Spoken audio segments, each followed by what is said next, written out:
Hi, everyone, and welcome to the podcast. Welcome to our podcast. Conspicuous by her absence is my co-host and wife, Zoya. You know Zoya from the last episode of this. We introduced her on the last episode. She is in Seattle visiting her sister because her sister had surgery. Hi, Zoe. Hi, Mike. Hi, are you in Seattle? I am. Okay, thank you. And that's just confirming that Zoya is in Seattle. That's where she is. That's why she's not here right now. I'm doing a bit of a solo cast.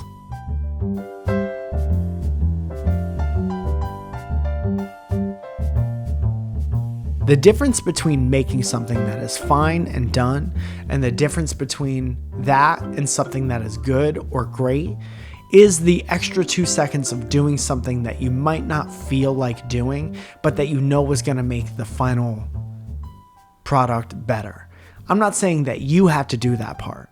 I'm saying that if I didn't make shit and force myself to make it to a point where I thought it was good enough to put out for years, I would have never learned that about myself.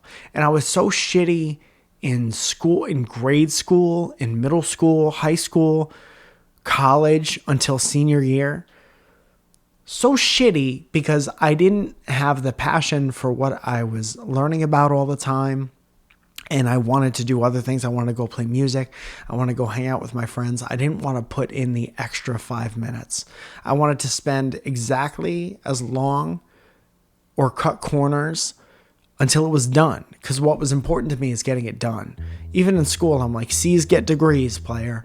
And I wanted to be in school, and I wanted to be in school, and I wanted to get whatever test score I had to do to be able to pass to the next grade. And that was my work ethic. And then as soon as my parents were like, go ahead and be an artist if you want, but you bet your ass you're paying your own way through life, and we're not gonna help you out. You have to figure out how to be grown up if you want to do this artistic stuff. And that's why I say, I just think my parents raised me perfectly. And anyone with young kids out there, your kids are getting older, I would definitely suggest that, because I think they did a good job. I think I know a lot about life because of how they made me go through it, and I'm very appreciative for that. But I've seen so many people, and also I know so many people who are so funny and so talented and so creative. My mom is one of them. My mom is an incredible artist, but she didn't always have the time because of me or her job to work on art and to exercise the artistic part of her brain. And now that there's an app like TikTok, you could just do that. You could do it once a week if you want. You could do it once a month. You could just have it, and you could work out that artistic part of your brain, and you never know what you're going to learn about yourself. And some of the things that you might learn about yourself might make you better in every other aspect of your life. So, long story short, I love TikTok. I'm sorry I didn't understand it for so long. And I was bummed out about that because I was talking to my dad about this. It's like MySpace, mp3.com, YouTube. I was early adapter, dude. And I signed up for them when they started. And I was like, let's go. If signing up for this thing meant I could reach more people with my music, that's what I want. And what ended up happening was I did reach more people with my music. And then I realized that it wasn't music I wanted to do. It was make people laugh and hopefully save people time. And I learned all that by forcing myself to make things that I could be proud of. And all those evergreen videos, it's I wanted those to last forever. I wanted my opinions to come from a good and honest place that I could look back and not fucking cringe on everything. I'm sure there's a lot of cringe because it's been 15 years, but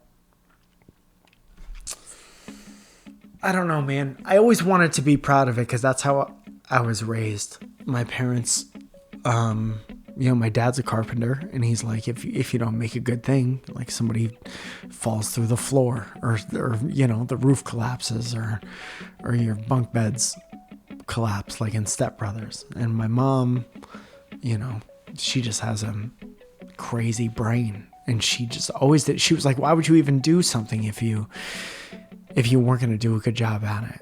And I never got it until I devoted my life to trying to be a creative professional. And you live and die on how much effort you put into a thing.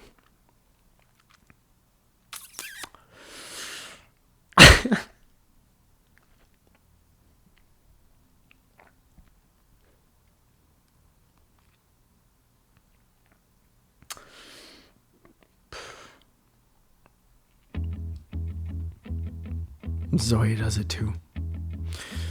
And I guess I'm just really, even though I know it, I'm happy that my parents are proud of me. And I'm happy to have you watching and listening. And I can't tell you how much we appreciate it. And even if it does seem like work sometimes, it's like, I've had jobs where it seems like work all the time. And then you get off work and you're like, I just worked because you have to, and you got to get money to do the things that you want to do. But this job is like, I work and then sometimes I make strangers happier. And I make myself happier, and I learn things about myself. I learn things about the world. And it's just the best job I've ever had. So thank you for letting me have this job. Please do something creative today. Even if you don't want to, or that's not your path, I'm sure you know somebody creative, and do something to support them and to encourage them.